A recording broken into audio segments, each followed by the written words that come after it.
Bill O'Reilly is on assignment tonight. We thank him for turning his hour over to us. Thanks, Bill. Going well. Well, we begin with some breaking news. A stunning confession from former DNC Chair Donna Brazile.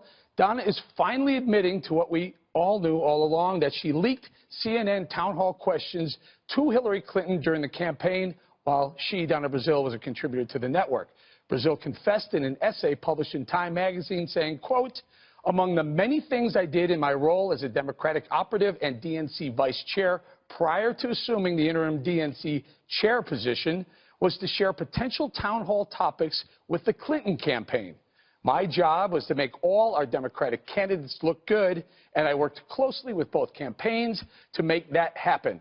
But sending those emails was a mistake I will forever regret."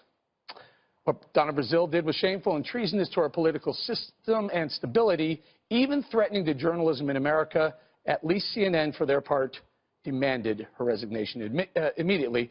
But let's now take a look at what she told Jordan Sheridan on the street, denying those accusations. Listen.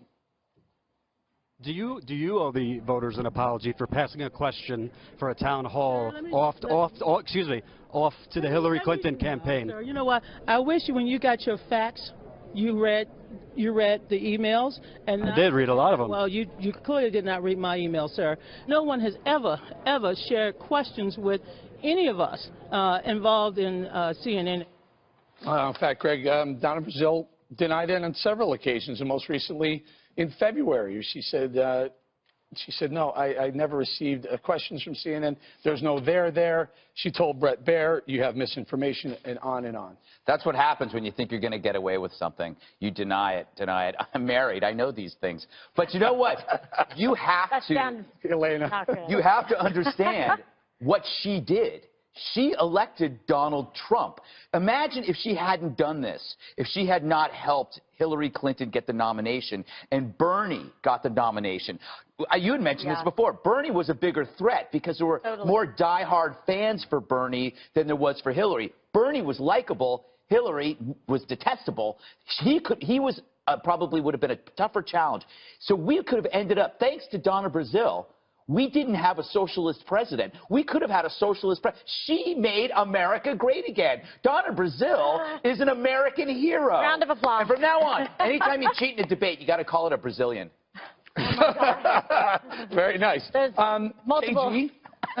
She went on. In fact, there was a big interview. There was a big back and forth with Megyn Kelly when she was over here, and she said, your information is solely false. Yes. Well, listen, deny until there is no more ability to deny, and that's what's happened here. But, you know, this is also what candidate Trump then was saying and trying to tell people, listen, this fix is in, they're colluding, this is what's going on. Turns out he was correct, and I admire her for coming clean and telling the truth. I mean, personally, she's a nice person. What she did here, she says she regrets. It's not a good call, and it's not good for the party, but it just goes to show you. Let me expand this out a little bit, Juan. Let's call it a vast left-wing conspiracy. Hadas Gold from Politico exposed the other guy, Roland Martin. Yeah. Remember, this was a town hall with I think it was TV1 and CNN, but Roland Martin also sent Donna Brazile the question he was going to ask the next day. And guess what happened? Donna Brazile asked that question the next day of Hillary Clinton. Well, the point here is, one, CNN didn't share it with the candidate. And secondly, this happened among the Democrats. Right. And sometimes I hear Donald Trump say, there goes Donna Brazile. She's the one that was sharing the questions, as if she was giving the questions to Hillary Clinton while debating Donald Trump. That's not what happened. I don't think he said no. I think he was being very clever. He was actually saying to the Bernie supporters, you got screwed by her. No, I think he was saying to Trump supporters, I was cheated, and I was cheated by Donna Brazile. In any case, Donna Brazile I think he said admitted, both, actually. Oh, so you think he said both? That's what I think he did. He did say that about Bernie Sanders did get cheated. It is important to note that CNN demanded her resignation. Well, they put her on ice for a while because she became the DNC chair, but then demanded her resignation when WikiLeaks exposed what was really going on. Yeah. And by the way, Juan, we'll let Megyn respond to this, but this is what we know of. We don't know if Donna Brazile was feeding questions at oh, stop with the conspiracy. Well. This is could be no. the tip of the iceberg. Oh, it was a conspiracy no, theory what there you're, until we find out that's it a was real. conspiracy I have 2 theory. pages No, of Donna Brazile's Megan speech. I'm standing up No, for I Megan. mean, I have to tell you, I'm actually really disappointed in this. I may sound sort of a little Pollyanna, but I always thought she was kind of one of the good ones. The last time I had an encounter with her, she told me that if I ever needed anyone to pray for me, that she would. I mean, this is not a person that I thought would do something like this. Wait, you think that's a compliment? When somebody says, if you need somebody to pray for you? It's a nice thing to say to someone. I don't know.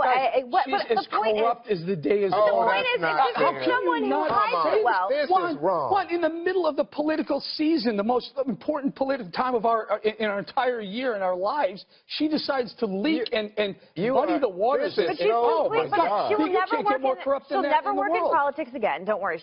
Her career is over 100%. She has tainted herself. This is a criminal act as far as I'm concerned, leaking questions to a candidate beforehand. Highlights 2 things. Number 1, if she is getting leaked that question, it's honest to understand that she was probably getting leaked more questions to the Clinton campaign, and we can only assume. I don't think that's conspiracy theory levels. I think there was probably a lot of corruption going on. Common sense. A lot of people, exactly. There's a lot of young Democrats in this country who are angry, who are, just absolutely at the roof that they didn't end up having Bernie Sanders, thought they believed in him. Between her and Debbie Wasserman Schultz, there's a lot of corruption going on. So here's, this is hyperbole. This is like... Let me finish. It was hyperbole until she admitted doing it. No. Then it became reality. Now it's fact. Here's the reality, and I speak to what Megan was saying. Megan said she's out of politics. Donna Brazile is not out of politics. Yes, Donna Brazile is highly regarded as a political operative. If you want to blame someone, you know what? Debbie Wasserman Schultz is, in terms of those emails that were scanned. That's where a lot of the argument. But let me just read. I'm not covering anything. Here's what she's saying. Let me just say this. My job, I'm reading a quote here. My job was to make all Democratic candidates look good, and I worked closely with both campaigns to make that happen. But sending those emails was a mistake. I want to get Greg in here. Bernie and... I think she has to apologize to Bernie. Well, that's who she... If that's who she should... I mean, he's the one who got screwed. He could, and I'm not kidding, he could have been president. I thank God for Donna Brazile. I really do. Well, we'll leave it at that topic. That was my positive turn. Yeah, that was good. 8 o'clock, you're very positive. Bernie or Biden.